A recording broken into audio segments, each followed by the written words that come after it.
Տեր Եսայի 3 մայրաթորի վրա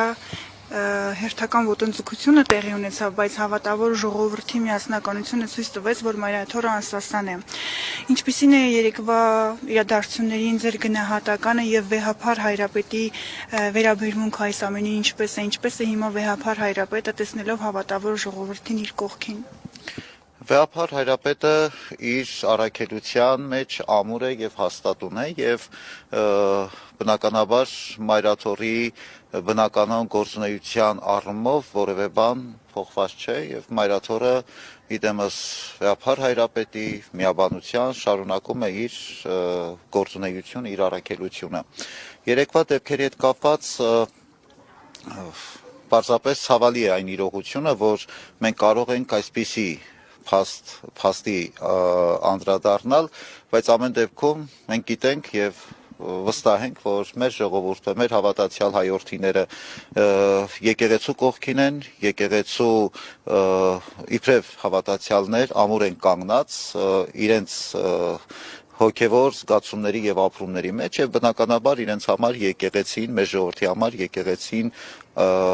կարեւոր արժեք եւ կարեւոր հոգևոր կառույց է, որը որ միշտ պետք է պահպանել, ամենակարևորը ոչ թե գոռալով, այլ աղոթքով, հավատարիմ մնալով եկեղեցուն եւ եկեղեցու վարդապետությանը։ Տեր Եսայի 10 եպիսկոպոսները երեք այստեղ Վեհարանի դարպասների առջև նշեցին, որ քարտուղարություն նամակ են փոխանցել Վեհափար Հայրապետի հրաժարականի պահանջով եւ որ հաջորդը իրենք են գալու մայրտաճարում աղոթք անելու, ժամերգություն կամ պատարակ անցկացնելու։ Վեհափար Հայրապետը արդյոք ծանոթացել է այդ նամակի բովանդակությանը եւ դիրքորոշումը ինչպիսին է։ Ես նամակի բովանդակությանը ծանոթ չեմ, կարող եմ ենթադրել մոտավորապես այդ բովանդակությունը ինչպիսին պիտի լինի, արձագանք երբ որ այդ նամակին եթե արձագանք լինի, մենք պատշաճորեն այդ մասին կծանոթենք, իսկ ինչ վերաբերում է մայրաթորում աղոթքի, մայրաթորի դռները, մայրտաճարի դռները բոլորի համար բաց են եւ ցանկացած պահի որևէ մեկը կարող է գալ իր աղոթքը բարձրացնել մեզ հետ միասին, ավելացնելու բան չունեմ։ Ես այն մի քանի անգամ մայրաթորը զգաստության կոչ է արել, ես ուզում եմ հասկանալ գործող կարգի համաձայն, հա, ինչպես է այդ ընթացակարգը, քանի անգամ կարող են այդ զգաստության եւ այլ կոչը լինել եւ երբ է դրան արդյոք հաջորդելու է արդեն կարգադրության հարցը, կոնկրետ այս նշված 10 եպիսկոպոսների մասով։ Գիտեք, մայրաթորը շարունակում է կանոնականության սահմաններում եւ իր գործունեությունը եւ այդ կոչերը հնչեցնել եւ սա process է, սա գործընթաց է, որը ամենակարևորը լինի այդ կանոնականության սահմաններում պահպանելով եկեղեցու առաքելություն անխաթար, մնացածը ընթացք է եւ առաջիկայում կտեսնենք։ Եվ մի ճշտող հարցել, մայրաթորը տարածել էր հաղորդագրություն, որի համաձայն Գերագույն հոգևոր խորհրդի անդամների փոփոխություններ եղել, սակայն չի նշվել, թե քանի անդամի եւ ովքեր են փոփոխությունները, այս փոփոխությունները ում են վերաբերում։ Օրինակ Նյուզայմի տեղեկություններով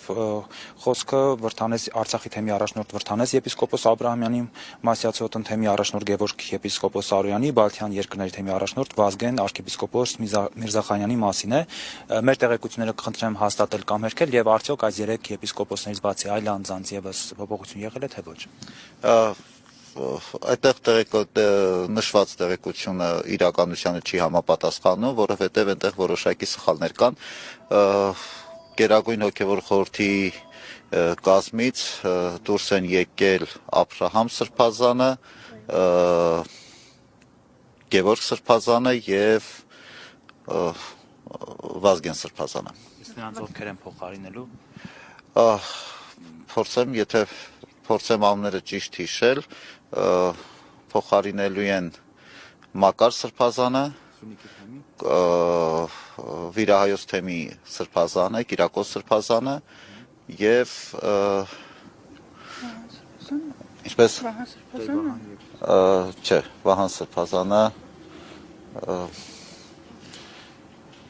հիմա կհիշեմ անունը ուղղակի պարզապես ուզում եմ նշել, որ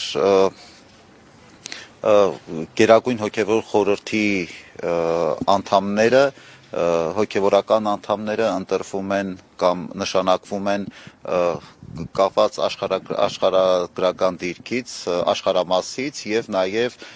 տվյալ թեմի առաջնորդ լինելու հանգամանքից, այսինքն ընտրվում են այն թեմի առաջնորդները, որոնք ըստ կարևորության թեմերի առաջնորդները, եթե նախկինում Վիրայոց թեմի առաջնորդը Վազգեն Սրբազանն էր եւ այդ կարգավիճակով ինքը Գերագույն հոգեվոր խորհրդի անդամ էր եւ հիմա Կիրակոս Սրբազանը իրեն փոխարինեց, ինքնաբերաբար իրավունքի ուժով հաջորդ թեմի առաջնորդը Գերագույն հոգեվոր խորհրդում նախկին առաջնորդի տեղն է զբաղեցնում, ինչպես դա եղավ Ֆրանսիայի հայոց թեմի պարագային, Ամերիկայի արևելյան եւ արևմտյան հայոց թեմերի պարագային եւ բոլոր նման դեպքերում։ Դե եսայի Վազգեն Միրզախանյանը ոչ միայն միացել է այս եկեղեցու դեմ պայքարին, այլև տևական ժամանակ է լքել է իր հոգևոր թեմը եւ Հայաստանում է։ Արդյոք այս ամենը նաեւ հիմք չէ, որ հոգևորականը, ով թողել է իր թեմը եւ եկել է Հայաստան, սա էլ գումարած, այսպես ասած, նրան կարգալուծություն հարց բարձրացվի։ Վեհափար Հայրապետի գիտությամբ են լքել իր թեմը եւ տևական ժամանակ գտնվում է Հայաստանում։ Վազգեն Սրբազանի պարագային ես մանրամասն տեղյակ չեմ, որքան որ մենք տեղեկացանք, կա արգելք երկրից դուրս գալու, իսկ ավելին հիմնավորումներին եւ հիմքերին ես ծանոթ չեմ։ Հարցը քննության եւ ուշադրության կենտրոնում է եւ ըստ այդմ արձագանք կլինի եւ նաեւ ծանոթություն կլինի այդ մասին։ Եսայի Տեր-Վրթանեսի մասին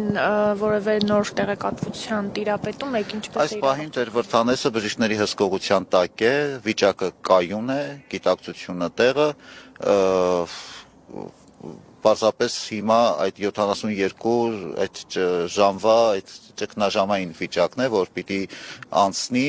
աղոթենք եւ հույս ունենք, որ բարեհաջող այդ ճգնաժամային այդ քրիտիկական վիճակը կանցնի եւ կկազդուրվի։ Դե եսայի արցախցիները Վեհափար Հայրապետին նամակ խնդրագիր էին ուղարկել, որ նա ընդառաջ գնա իրենց կոչին եւ Արցախի թեմի առաջնորդին փոխի։ Վեհափարը ստացել է արդյոք այդ նամակ եւ ինչ դիրքորոշում ունի այս հարցում։ Վեհափարը այդպիսի նամակ չի ստացել։ Վեհափարը տեղյակ է այդ ամենին ընդհանուր այսպես լրատվամիջոցներից, հրապարակումներից, որտեղ դա բաց նամակ է եւ տեսեք, նման դեպքերում հոգեվորականների, սրբազանների պարագային, նրանց նկատմամբ կիրառվող պատիժների կամ պաշտոններից հեռացման